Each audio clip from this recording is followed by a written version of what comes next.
shu 4 yildan beri shu farroshlik qilaman, uy tozalayman. Topgan pulim shu ijaradan ortmaydi.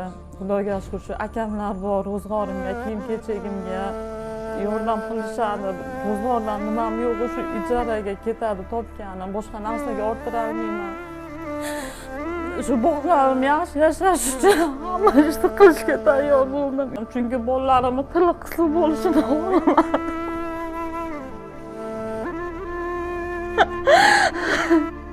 Kamchiliklar o'zi shogird davom etishadi.